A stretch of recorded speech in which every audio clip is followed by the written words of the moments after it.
Good morning, everyone. Welcome to the Construction World webinar series organized by ASAP Info Global Group and First Construction Council.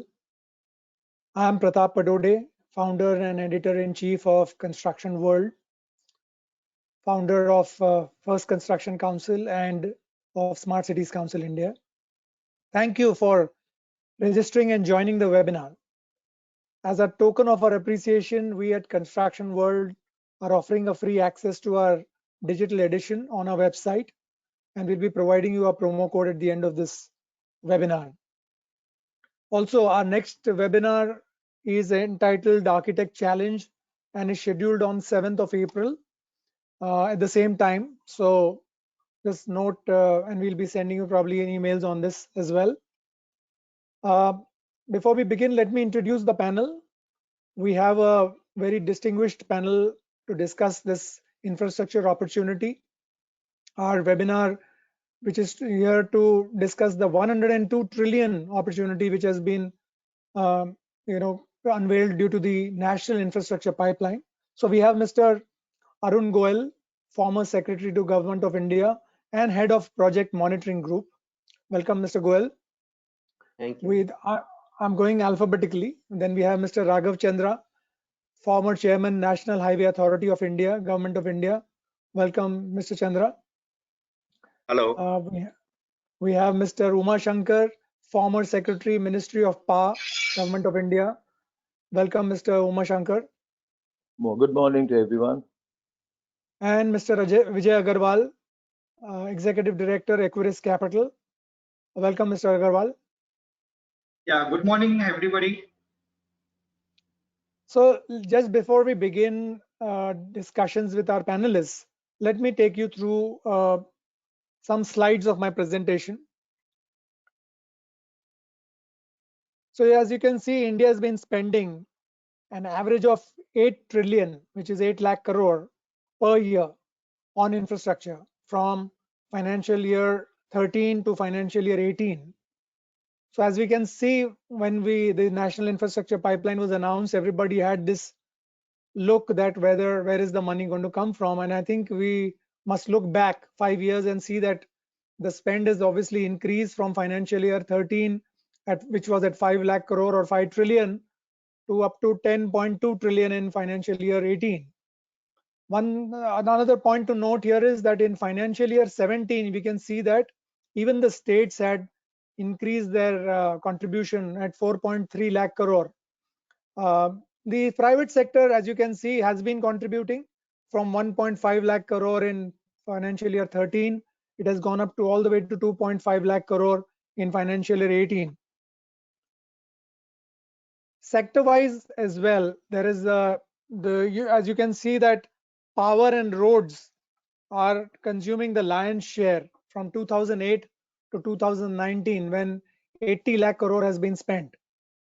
So as you can see that 25 lakh crore has gone into power during this time, 14.4 lakh crore has gone into roads and bridges, 10.4 lakh crore in urban, and 10.4 lakh crore in telecommunications, 8 lakh crore in railways. Another point to observe here is that airports and ports, which we consider must be consuming a huge amount, actually consume a very minuscule allocation, just 1%. Now, the total investment of 102 trillion, which is part of the national infrastructure pipeline, we have under implementation projects already, which are around 40 trillion. So nearly 40% of your 102 trillion is already under implementation. So what we are talking about is the opportunity lies in the balance 62 trillion odd projects which are going to be undertaken. Under development projects, 19 trillion, and they are in the development stage. They include urban roads, renewable energy, and so on. It also includes the 175 gigawatt renewable energy. Then we have, and here's the critical opportunity, the conceptual stage projects. 33 trillion projects in the conceptual stage, which again include river interlinking, renewable energy, etc. And unclassified projects, which are around 8 trillion, where nothing much has been, no development work has been done at all. Sector-wise breakup of the 102 trillion again, if you see, energy and roads again are taking a lion's share, but you can see urban and railways also consuming, taking a big chunk of this sector. So railways has definitely come up, and I think considering its network across India and its ability to deliver development everywhere, I think it's correct that we allocate some more money there. Rural infrastructure is also at 8% along with irrigation. So that's how the connectivity to villages through roads and through other infrastructure projects takes place. Again, sector-wise breakup shown in a descending order here. So it's already arranged, and some sectors are grouped here. So roads again is qualifying at the first rank, followed by urban housing. Railways, power is not showing second because it is divided into conventional power and renewable energy, which is at 11.76 and 9.3 trillion. And we can go all the way down to even education, which is equivalent allocation to higher education as much as it is to airports or atomic energy. Health, of course, might need a revision given the current situation. So the implementation agencies, as to we talk about the government spending, there is a huge chunk that the private sector also contributes. And while we believe that, where is this coordination between center and state, we can very well see here that while the center contributes 30% in 2014 to 19, the state has contributed a good 41% in that, and 29% has been private. But going forward, the pipeline has assumed that the private sector is going to be shy with contributing only 22%, while the center and state are going to bear the brunt of the major plan. So again, for comparison's sake, we have seen that 2014 to 19, look at the way from 6.3 trillion to 10 trillion the spending has been. But in 2020 to 25, the anticipation was that in 2021, you can see 19.5 trillion has been, set aside for this year, and 22 has again 19 trillion. This has never happened before. So actually 21 and 22, where a big chunk of spending was to take place, is being scheduled. And therefore, this also is, as a result of the kind of maturity of the projects which are being developed. It reaches a stage where this kind of a spending takes place. So obviously 21, 22 are to be golden years in terms of infra spending. Public-private partnership, the key pillar of our entire infra story. I think we have had tremendous good experience in our road models where this has been tested over time, and over a period of time we have seen where it got stuck. I think these are some outlining some of the initiatives that the government had brought about, like the India Infrastructure Finance Company. Of course, now we have the National Infrastructure Investment Fund leading these sovereign funds to come together to bring about some sort of an infra investment. We also have we also had the India Infrastructure Project Development Fund in 2007, and in the 10th plan, which was, of course, so this is actually just a narration of what has happened in the past. So let's get on with the future. One big block has been, the gridlock caused by various disputes, and arbitration alone in 2018, 700 billion rupees or 70,000 crores was stuck in arbitration. And then, of course, there were some proactive steps taken that 75% of the arbitration amount where projects got stuck because of land acquisition, etc., would be released, and those kind of initiatives came forward. But yet, I think a large amount still is not resolved very quickly. The mechanism of resolving this has to be much smoother, but we'll talk about it later with our experts. And obviously, currently, the capacity in infrastructure companies to undertake huge projects is strapped for cash, and because of the heavy debt burden, which again is seeing some light of the day as newer players are coming forth with better balance sheets and probably joint ventures. So infra spending as a percentage of GDP, we can see that after 2017 there is a dip, in which I think in the year 21-22 will see a rise, as we already discussed. We need to spend 8% of our GDP on infrastructure annually, but there is a gap, and unless and until we can keep up this pace, which means the project pipeline has to be constantly fueled with newer projects, where I think in the last 1 year we have slipped on that front. The project pipeline is increasingly showing a dip, which needs to be retuned in. Okay, now the challenges, I think there are several, and I'm going to put some of these into questions to our panelists, which range from the projects getting stuck, or the finance that we need, and so on and so forth, and whether private investment, what is there, what is needed to bring them in. And there are still agencies which are taking care of the government's initiatives, credit rating, etc. So I think, again, not conceptualized projects, 30 trillion, which is 30% of the NIP, are a good opportunity. And I think there is already a larger improved capacity in companies with the newer balance sheets which can take on these projects. Now here are some, again, detailing of the opportunities. So in terms of status of projects, 66% new project opportunity amounting to 12.96 lakh crore, and several projects have been outlined here. Some of these have been these slides, these particular ones are contributed by Equirus Capital, and we can see that there are several large missions which have come about, whether it is a solar mission, whether it's in renewables, whether it is in the corridors, or whether it is in energy. They are all indicating that under conceptual stage, the green areas you can see are all areas of conceptual stage, which clearly are opportunities for all of us going forward, whether it be in railways, or whether it be in ports or urban sector or airports.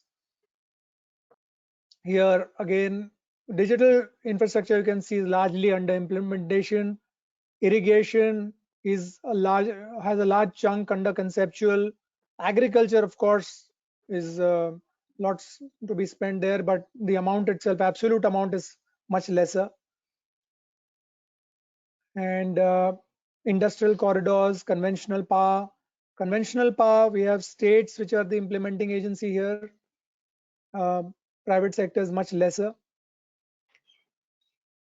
I don't want to be consuming all of this time in this, so I think I have laid the basic issue about how we need to move ahead, and I want to now take the questions on to our panelists. So let me take you to Mr. Goyal first.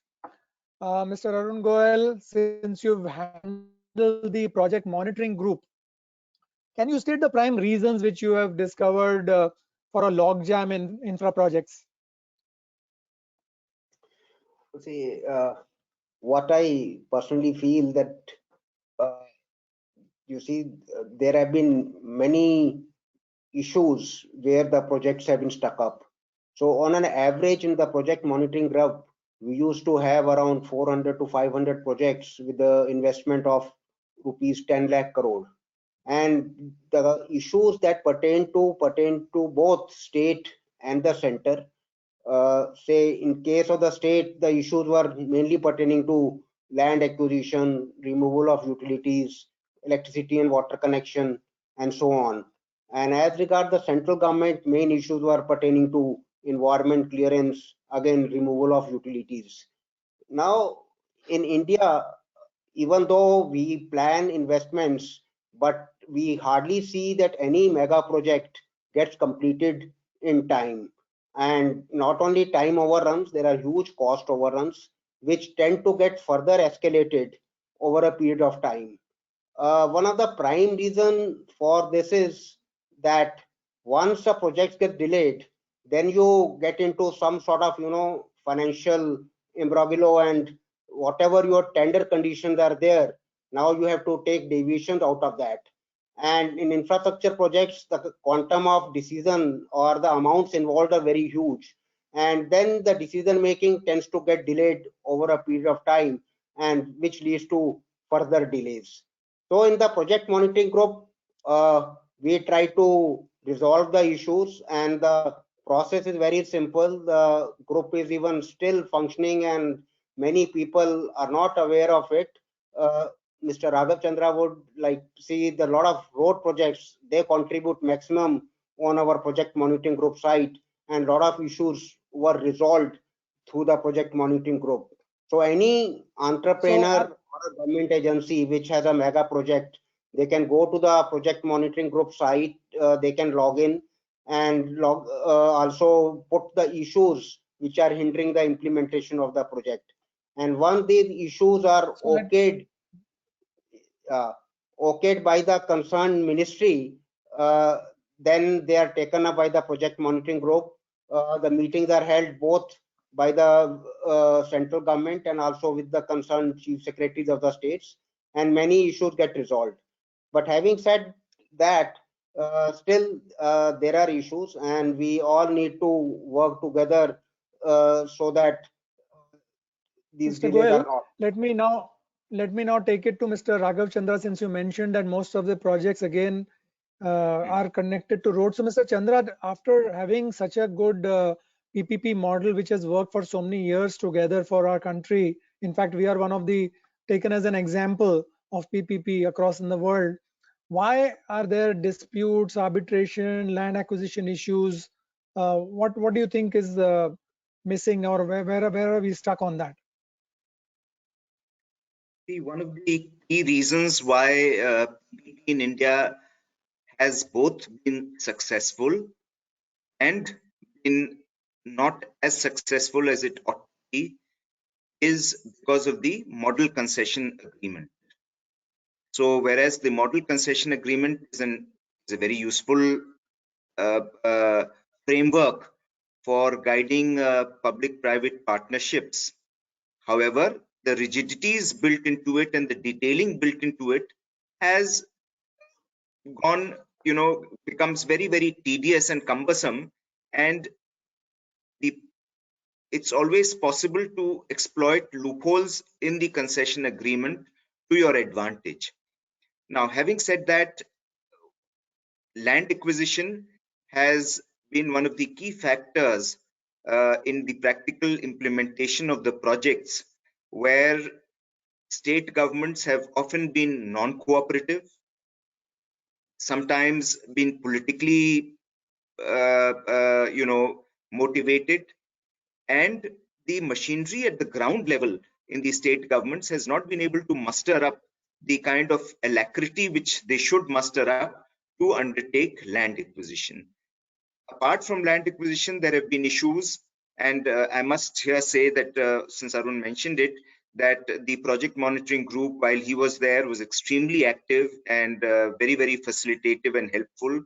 And even what the Prime Minister has started, the Pragati has been extremely helpful for extremely complicated, difficult projects. Sometimes you get stuck because of a small little thing, and a mere nudge from the Prime Minister gets it going. So, those are very, very useful areas of this thing, getting projects going. Second area has been that some of our private developers, they, in that interregnum, in that period from about 2010 to 2015, they kind of took it too easy, and they did not monitor their projects effectively. They did not monitor land acquisition effectively, because ultimately it's a partnership. He has to also contribute to it. And there was a lot of wide scale diversion of funds to other projects, as a result of which they got into financial problems. They were not able to repay their debt. There was a lot of, shall we say, gold plating of projects which happened in that era. And as a result of which the entire PPP framework earned a bad name. However, I do feel that some project operators and developers who have been very, very sincere, who've been very, very tightly monitoring each and every project, and where they have actively collaborated with the government in a positive way, and where the state governments have also collaborated, reciprocated adequately, they have got their projects going. Some of them have earned bonuses and have done extremely good PPP projects. So PPP per se in India is not a failure. I would say it is overall a success story worth emulating, and with the right kind of environment and ecosystems and frameworks, it can go a very long way. And you require good managers, because PPP requires hand holding, and you require a very sincere commitment to treating the private operator, I've always said, not as a contractor, but as a partner. And that unfortunately has been missing in the mindset of some of our, government functionaries. Okay. Let me move on to Mr. Umashankar. So, Mr. Umashankar, since you've handled power and such a large commitment as we have seen now in the national infrastructure pipeline with conventional energy as well as renewable energy, but yet currently our power sector still lies in financial distress. What do you think is the way out? Why are we there? Okay, if you look at I would look at the two broad parts of the energy sector. One is the conventional sector, and the other is the renewable sector. So if you look at what is being projected in the NIP, it's about what 24 trillion to be spent in 6 years, as against what 25 trillion which is spent in about 10-12 years earlier, that is from 2007 to 2019. So the NIP is definitely extremely ambitious, aggressive in the projection of the amount that is expected to be spent in the energy sector as a whole. The bulk of this is, I would think, basically would come from projects in the renewable energy sector, about 9 trillion to be spent there. And in the conventional sector, one difficulty is that we don't have full details available in the NIP. We don't even have the breakup of projects which are under implementation or under conceptualization, so on. So what I feel is that out of the 24 trillion that we're talking about, 9 trillion odd would be in the renewable sector, and the rest of it, by and large, in my view, would come in transmission and distribution. One of the major difficulties that the power sector has faced is problems in availability of coal. In fact, some of the projects which were set up earlier dependent on coal blocks had their coal blocks cancelled, and that caused a lot of difficulties for many of them. And then subsequently, the availability of coal had been an issue for some time. Even today, I think availability of domestic coal is an issue. Another issue in the power sector is the lack of availability or interest of DISCOMs in looking for long-term PPAs. So unless you have a long-term PPA or now a medium-term PPA, you cannot access the coal that you have. You may have a linkage, but you can't access it unless you have a PPA. So these are some of the difficulties which had made it difficult for entrepreneurs who had committed into the power sector to move on.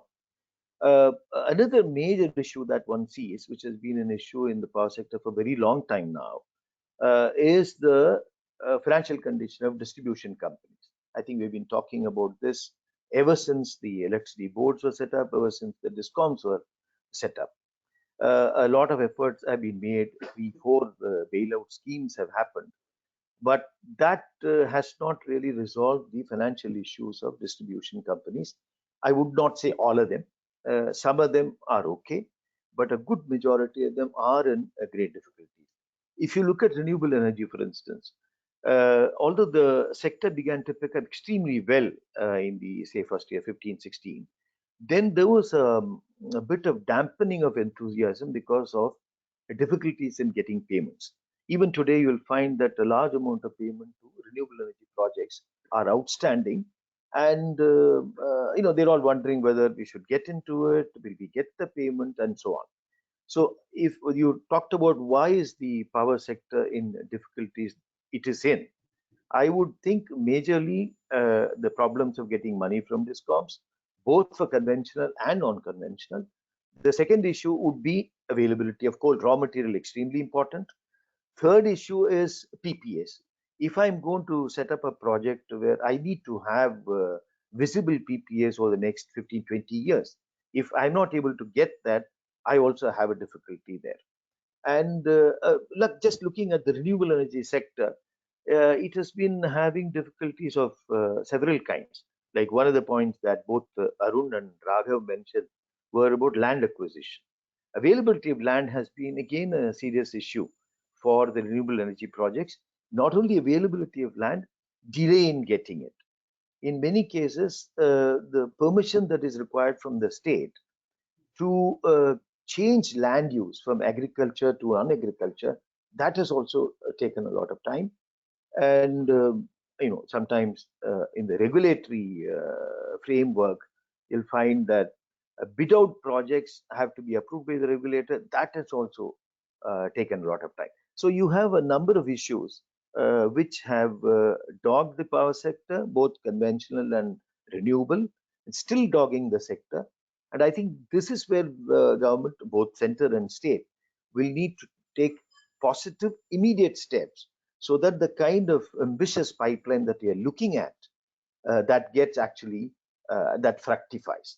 If you look at renewable energy, for instance, the capacity addition that is being planned in the 6 years is 160 gigawatts, 160 gigawatts against what has been achieved so far.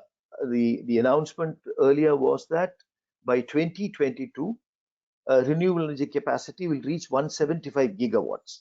The general expectation now is that we might miss this target by 30-40%. So if that is the kind of enthusiasm that we see today in terms of renewable energy projects, now if you're going to up this to 160 gigawatts in 6 years, you need to do a lot more to ensure that people who are getting into renewable energy projects, who wish to get into renewable energy projects, will not face any of these difficulties, like getting the clearances in time, getting land in time, getting money in time. These things would be extremely crucial.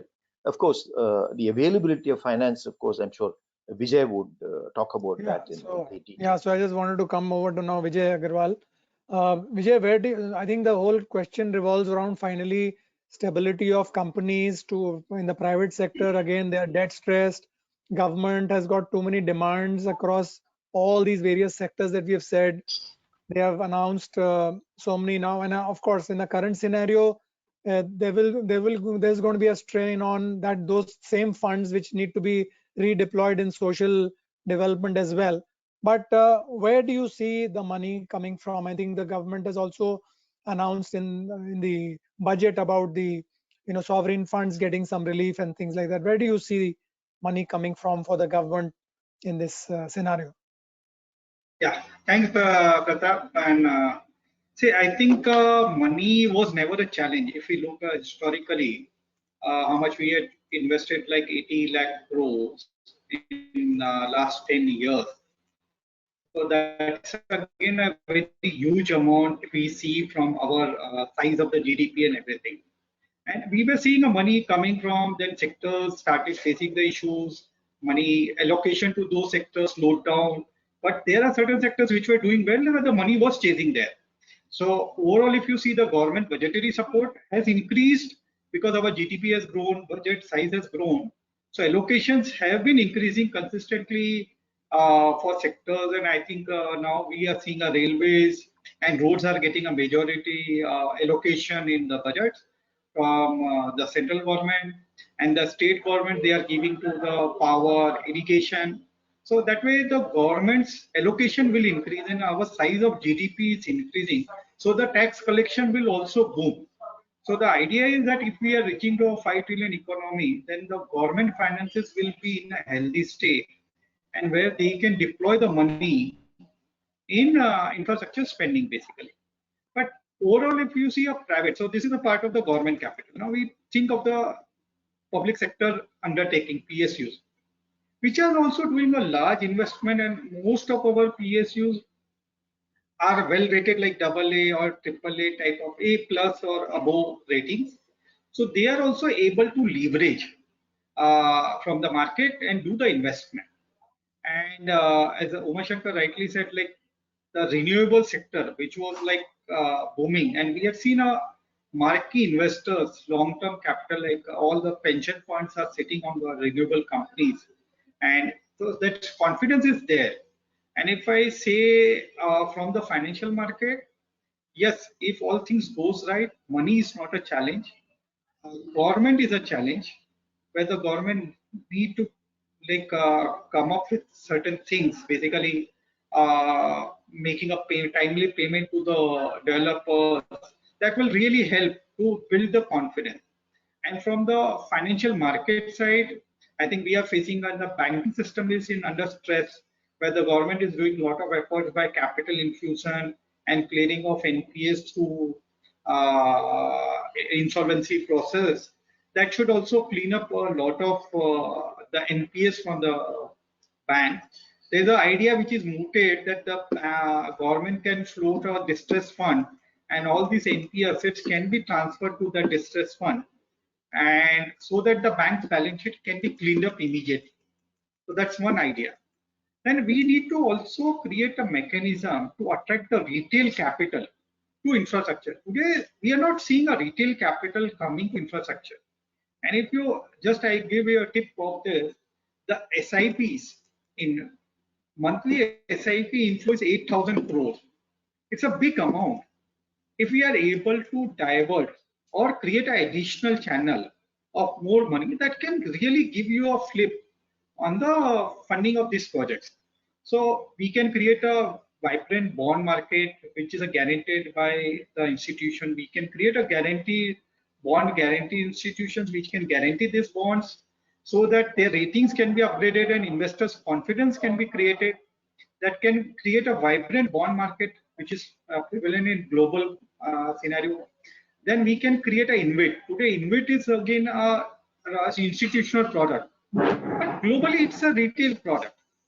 We can create a more education awareness on the InvITs and put more viable projects. See, today we see the IRB and India Grid.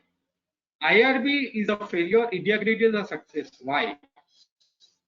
Because IRB priced their assets at much higher price, and the investors lost their interest, and that created a bad precedent. So we can, like NHAI was thinking, NHAI can transfer their assets to InvIT at a fair price, where investors can make money.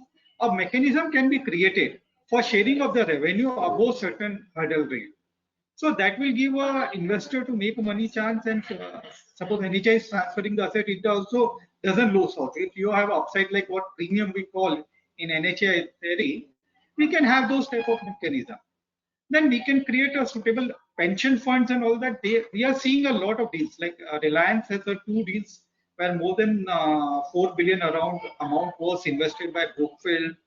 Then Cube Highways, the I2 and Idea platform recently bidded for a TOT project at 5,000 crores. Then airport GVK and GMR has announced more than 10,000 crore each deal from the long-term capital investor.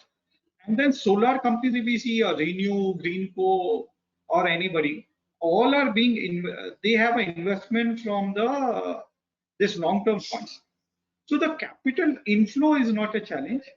I think if we are able to create a good system, and I think another panel was saying this claim settlement, timely allocation of land, clearances, if they are there, I think we can see a big money which is waiting outside India can come to India and fund our gap basically for infrastructure. So I think there I say yes. I think a lot of, as we have seen in the past 10 years, there has been the allocation to infrastructure has been increasing, has been consistently provided by all private, center and state. And I think, like you said, why isn't retail capital coming into this sector? It is because we have not de-risked this sector. So, like all our panelists have mentioned, that the problems are all coming from projects which are full of risk, either whether it be land acquisition risk or some other permission risk, etc. So, if we are able to de-risk the project and create baskets of, viable, bankable projects which have the land acquisition, all the permissions, I think the world is actually looking for India to come up with solutions like that. And so I think, so I want to now go to the panelists on highlighting what they consider are the opportunities for infrastructure investment, given this kind of a rollout. Given, I think the government by now knows that these are the areas of weaknesses which need to be, taken, note of, and some sort of alternate mechanism needs to be developed. So, Mr. Goyal, would you like to start first? You see what is happening now, and if you look at national infrastructure pipeline, we find that very little amounts have been allocated for the social infrastructure. So it is roughly around 3% of the total. So and now there's a more and more realization that we need to invest more in health and education, particularly in the health sector.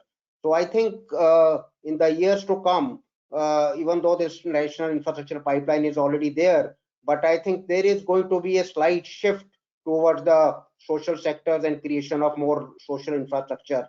And maybe here they would also like to rope in the private sector in whatever way it is possible.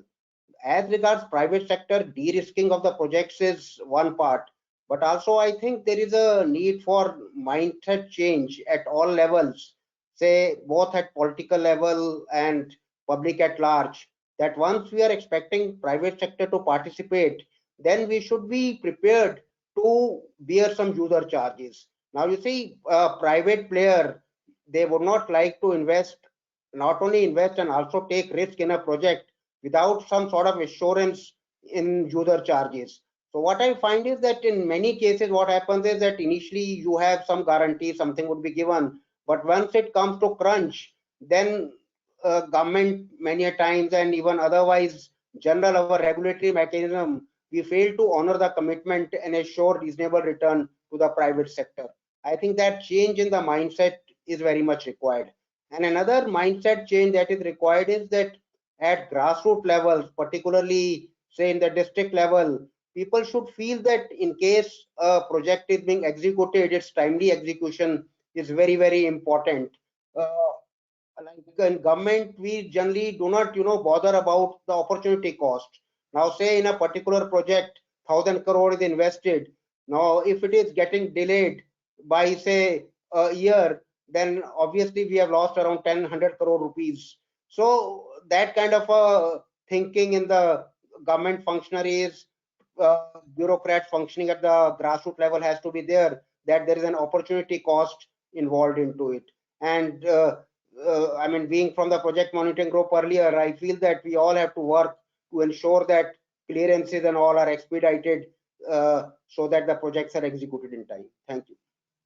Mr. Raghav Chandra, I think we have already got some questions coming up now. So could you just say in quick 1 or 2 lines, what are the, like Mr. Goyal said, healthcare and social is a infrastructure opportunity. What do you think in that sense? What could be the opportunity? Yeah, I feel that the road and highway sector is a great opportunity. Other than the urban sector is, I think, the greatest opportunity for India. With if we spend about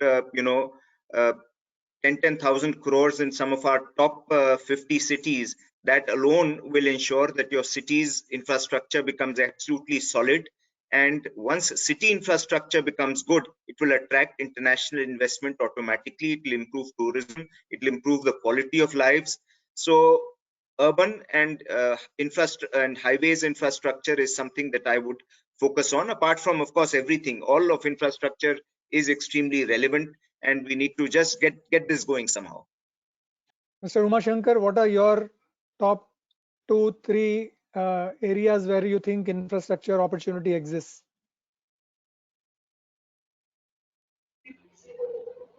Again, on the conventional side, one of the points that is mentioned in the national infrastructure pipeline is creating a reliable transmission and distribution network. What we see here is that the conventional power sector's almost 12 trillion rupees investment has not been fully detailed. My expectation is that a good part of this, maybe 70% of this, would be between transmission and distribution. I think that's a great opportunity. Of course, I already mentioned the opportunity that there is in terms of investing in renewable energy projects, 9 trillion, and almost the entire thing is up for the private sector to grab. Then one more thing I would say is that the number of projects that the government has in the distribution segment, one more is likely to come, which is going to be a kind of a replacement of the Uday scheme, which has not been such a great success. The Minister of the Power Ministry has been talking about this. This is going to have something like 2 trillion outlay, and this is beyond this 11 or 12 trillion that is being talked about. This, I believe, will have a lot of opportunities for investing in smart meters, in distributing, augmenting the distribution network, feeder separation, and so on. So I see renewable energy and transmission and distribution are the areas where there'll be a lot of opportunities for investment. Okay, we have a question which is, I think, which I've heard a lot, and I think there is somewhat not proper answers on this, is that we have this lowest cost system, where we are saying that, okay, the lowest tender is the one that needs to be accepted. Anything more than that is always subject to question and vigilance and all that, and therefore everybody hesitates to make that choice. But there are, obviously, we haven't done enough on the standardization and the specification front in order to qualify the whole life cycle costing kind of a model and put it into infrastructure projects. So this lowest cost system, how can this be now replaced with a little more advanced system which considers life cycle costing and specifications, which are very, very critical for those projects that we talk about, and then exploring the best option or tender? What can be done? Would you like to go at it, Mr. Vijay Agarwal? Do you have any suggestions on that? Thanks, Pratap. I think on the project document itself, it needs to be completely changed. And Raghav also said that it's a tight, and again, L1 also becomes a challenge for them also when he was there, because they know the contractor is not sound, doesn't have a balance sheet, but they have to award the work because he is L1. Now, what we have to do is consider the change of the project document and take the life cycle cost, not only the EPC cost, but the maintenance cost over the period, and see the experience of the developer. And if we do that, and even if it's and give the grading, so maybe a cost can be a 30% criteria, 70% criteria can be given to other experiences.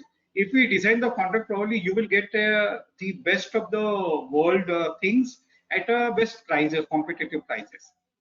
And if we are also able to create a user charges system, which is always there with the regulatory operators like ERA and other things, and I think the systems will really work. I think we need to really relook at this tendering system. Mr. Chandra, this public procurement system that we have, is that amenable to such changes like the pre-qualification bids are already there now? People already specify there are disqualification, and there are benchmarks set for qualifying contractors and vendors already. Doesn't that therefore help the government officers in the procurement departments to issue such terms which do not necessarily have to be dealing with lowest cost?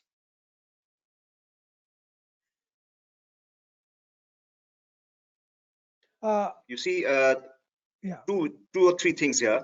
One is Vijay mentioned. Vijay mentioned about life cycle cost. That's already covered, and that is taken into consideration while determining the value of a project. Technical qualification of contractors is also there. That is taken into consideration. The net worth of contractors and developers is also taken into consideration. But the L1 system somehow in India is the easiest thing to follow, and therefore nobody's ever really put their minds to changing this system. I believe there is a committee headed by Mr. Nitin Gadkari which is looking into this subject, and I really feel that they cannot do it at one go for all projects to stipulate that we will go out of the L1 system. However, for certain projects which are more complex and which lend themselves to higher grade, appreciation of technical qualifications, there they can shortlist people and say, look, this is the price at which we are fixing for this project, and now we will give you grading based on your technical qualifications, and whoever qualifies technically is more competent. So for instance, if you're coming up with a convention center, it's not really just a matter of building a convention center. There's also an element of design, there is an element of creativity, there is an element of bringing in the best technologies. So those are the kind of sectors where specific projects can lend themselves very easily to a non-L1 approach, which is more based on technical qualifications, innovation, creativity, technology. And I think government should make a move in that direction. Maybe not for all projects, but somewhere a beginning must be made.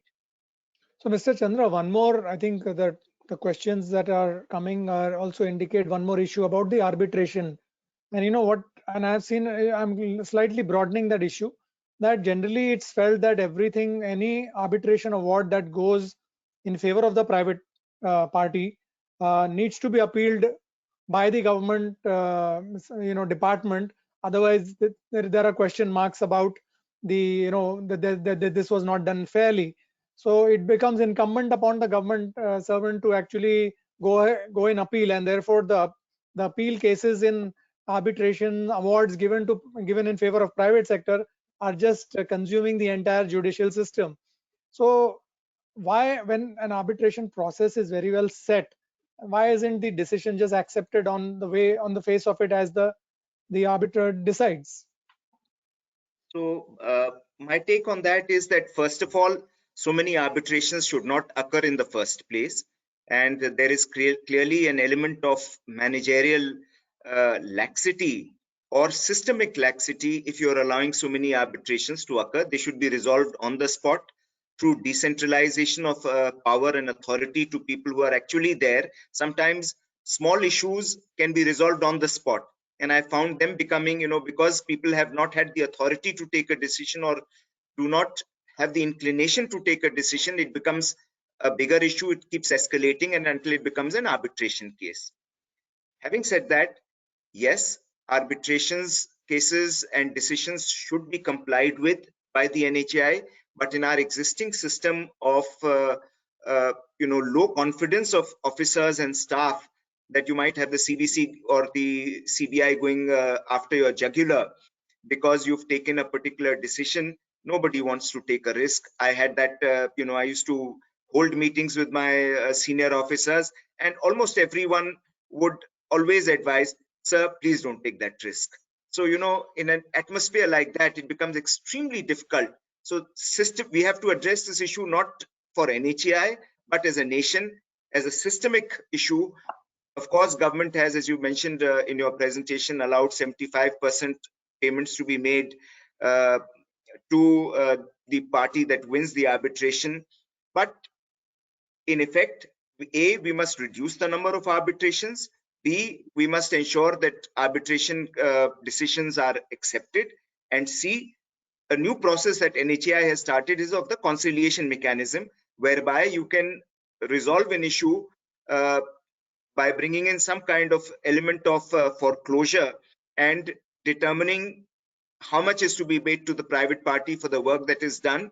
That is also an element which will help reduce arbitrations.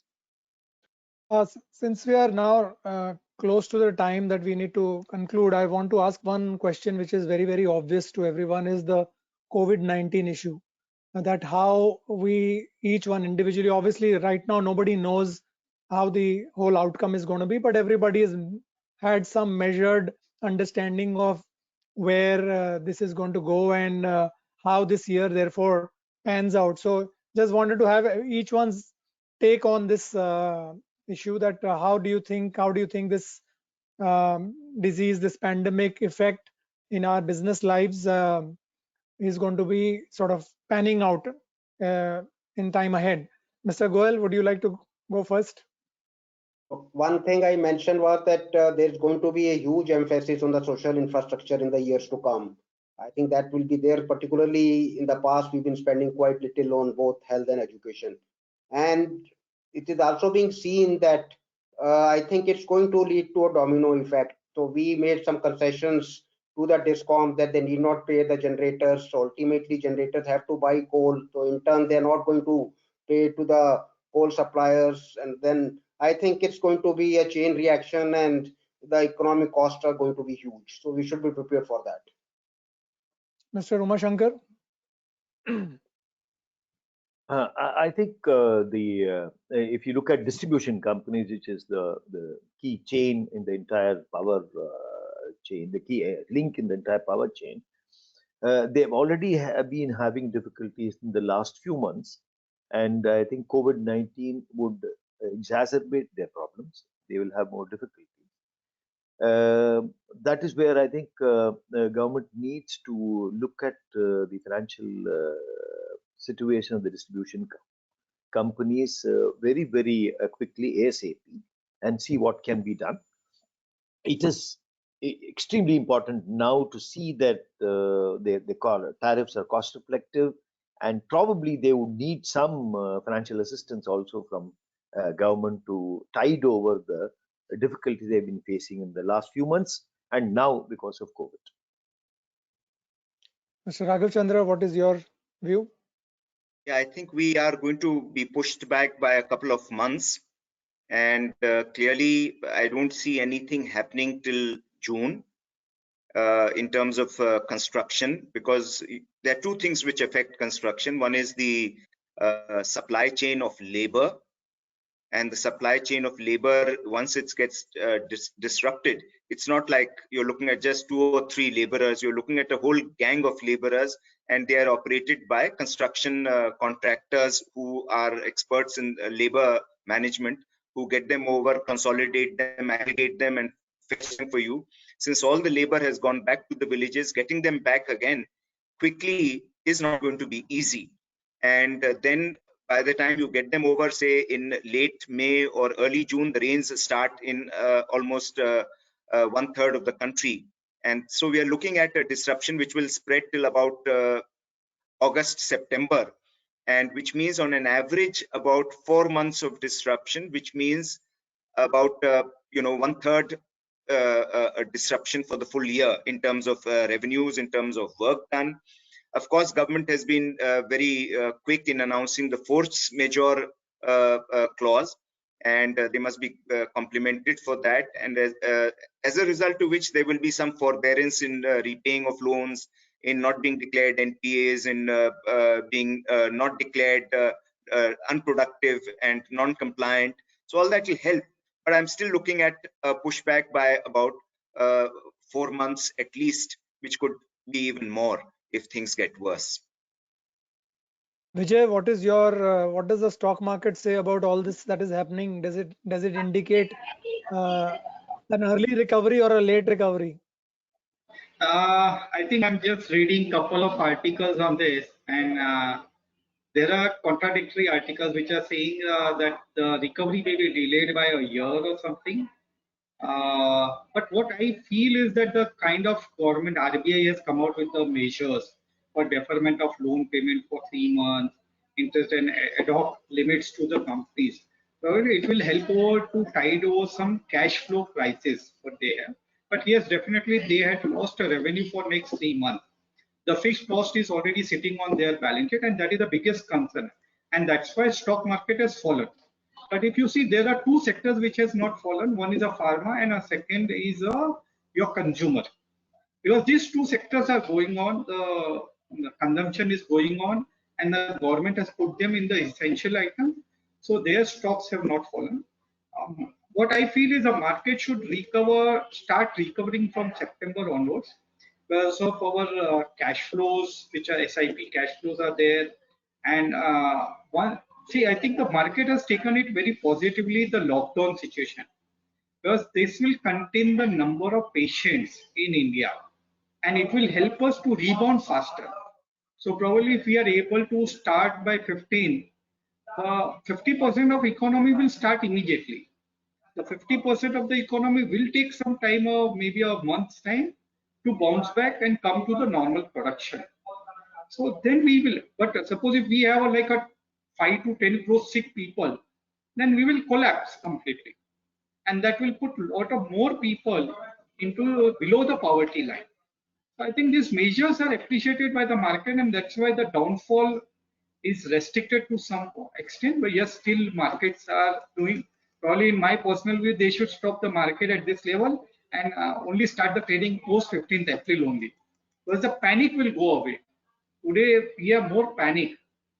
We don't know. Everybody is thinking of unknown, but contain. If you see the number of cases, really India has done well across the globe, and we have very fewest numbers in this period. See, there is a fierce race to develop the vaccine. Already they're talking about in January or even earlier, because there is so much money to be made by people, whoever will develop the vaccine. There are enough companies with the best resources doing it. So I think the timeline may be earlier than the end of this year when the vaccine may come about. The other thing is, Economist Intelligence Unit has just come out with a report that India is going to be one of the fastest growing economies, because the rest of the world is largely going to be negative. So even if we manage a 2.8% to 3% GDP this year, we are still going to be one of the fastest growing. And it's going to attract all your portfolio investments from around the world will come in here only. So your markets will bounce back in that sense. That's, I think, the positive final takeaway from here. And this is, thank you very much for joining us on this. We will be sending an email with the offering that we are extended to all our webinar attendees of a digital edition of Construction World for free on account of this webinar. And the other program, that next webinar is coming on 7th April, which is about the Architect Challenge, because the Supreme Court has currently come out with a decision where now people who are not even qualified as architects can work as architects. So there is the whole architect community is up in arms, and they are pretty disturbed about this aspect, which we are going to discuss on 7th April. Thank you very much, and stay safe and stay healthy. Thank you. Thank you. Thank you. Thank you. Thank you.